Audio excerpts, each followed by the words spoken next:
Hey guys, it's Brendan Smith from Heartbreaker Guitars, Las Vegas, and we have a very special guest in our showroom today, Mr. Richard Hoover, Santa Cruz Guitar Company. Welcome. Oh, it's a delight to be here. Well, we're happy to have you. Richard, I haven't seen you since last year.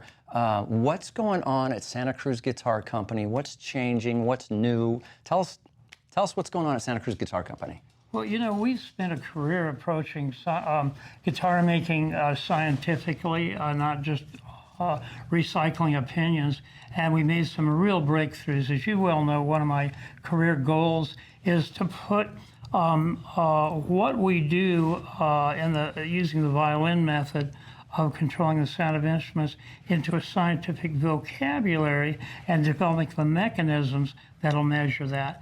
So not Luthery chatter, but real science. Mm-hmm. And in that regard, here's a couple of our three really good examples. You know, similar guitars are kind of brown. Wouldn't they sound the same?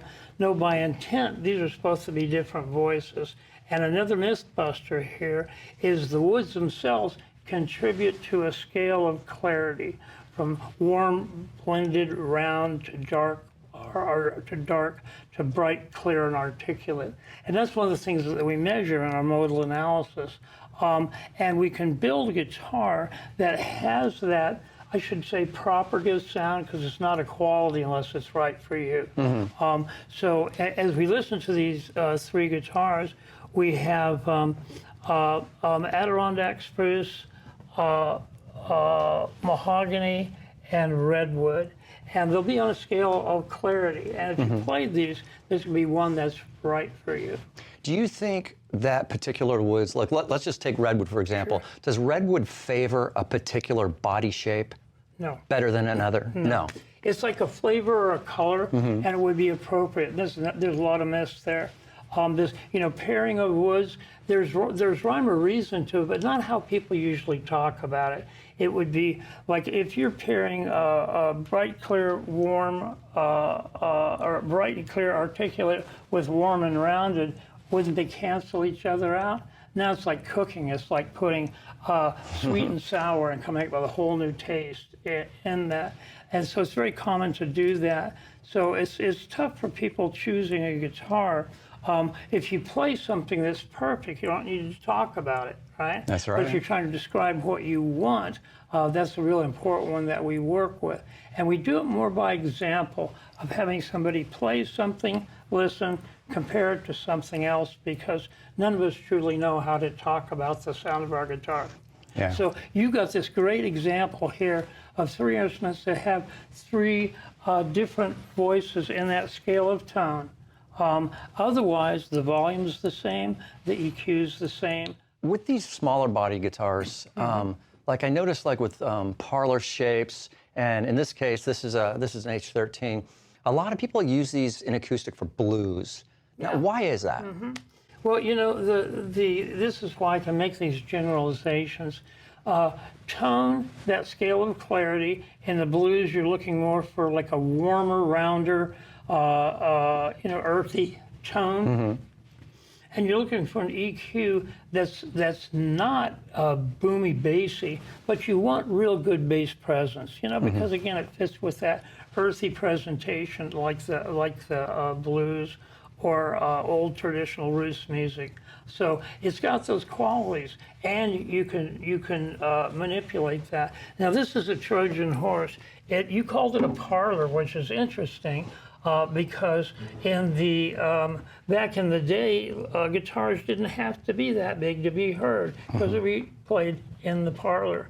The only reasons guitars got bigger is to be played on stage in vaudeville against barking dogs and banjos, right? And you may have heard me say that before. Not to get better, just to get louder. Right. And now with modern systems for acoustic reproduction and volume enhancement, we don't have to have big guitars anymore. Right. But this Trojan horse it's a smaller body shape than the OM, for instance, but it's deeper front to back, so we steal that airspace back. Right. So the larger the airspace, the more volume and the more bass in the EQ. Okay. So this is a real sleeper. It will approximate the bass and the EQ of the OM and the overall volume. Now this one is unique. That's a sinker top, sinker redwood top, Yeah. and it's a cocobolo back and sides. That's So tell right. us about this one. So cocobolo is favored in violin bows, as are things like snakewood, because they're A cocobolo fretboard. they're a high weight to strength, meaning they're bright, clear, and articulate. I say articulate because you hear each little bit of it. So this is chosen purposely to make this a guitar that you could play. Again, I say fingerstyle jazz. Anything where you're playing rapidly, you want the last note to be out of the way so you can hear the next one, and you can play. You can really showcase your skill and talent. It's not blended together. Right. Right. And then the redwood is a story in itself. Redwood has such a range of properties that you can pick a piece of redwood appropriate for many different kinds of guitars. It doesn't mean one piece is versatile. It means within the species of redwood, you can pick an appropriate top for most styles of music.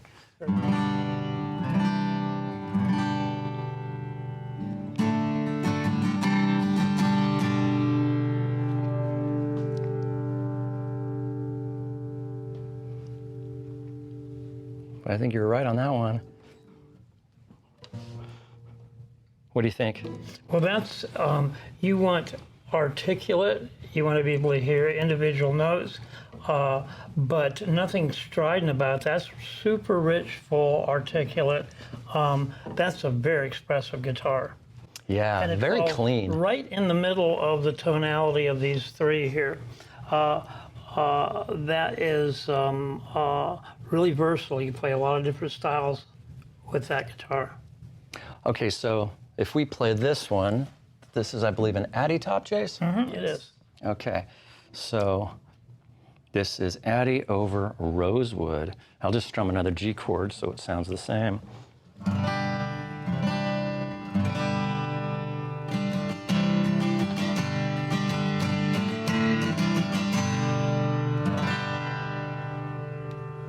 So you got the same quality of sound, that's different than a property. The quality is the rich, full, expressive overtones and sustain, and it lasts a long time. Both of these do. The difference in the sound of this is the scale of clarity, not treble and bass, clarity. You could have a clear bass and a muddy treble. This is even more articulate than this instrument because of the choice of woods. So the Adirondack top gives that a, I'm going to say again, more articulate voice, more distinction between each note, and you'd be able to play more notes at one time and hear them all as you can move from one note to the next and have it dissipate. This is slightly rounder while still being articulate, and then this last one here would be the warmest, roundest. All right, let me just strum a chord for you. Yeah? Now the body depth will give that more volume and more bass in the EQ. But again, tone's different from the EQ. And this is where we got three instruments that look similar, but they deliver not only a different sound, but a predictable and repeatable sound in our style. I've got a question about Adirondack. I've heard a lot that Adirondack takes time to open up. And comment on that. Mythbuster. Adirondack, when it was used in the olden days, the 30s, go take a Martin, or even better, a smaller guitar like an OM. Those guitars were made proportionately lighter to accommodate these heavier woods. Adirondack has a high weight to strength ratio. That's what it gives us clarity. But also, if you make it too heavy, it'll take a long time to open up. They didn't do that then. They knew better. They made them proportionally for what it was, and those guitars sounded older, newer. Right. You take a modern guitar, even boutique guitars that are Addy, and they do take longer, but it's not the Adirondack. It's that particular wood is made heavier than it needed to be. Oh, yeah. It did structurally. It didn't need that heaviness, and it'll take a while, if ever, to truly open up.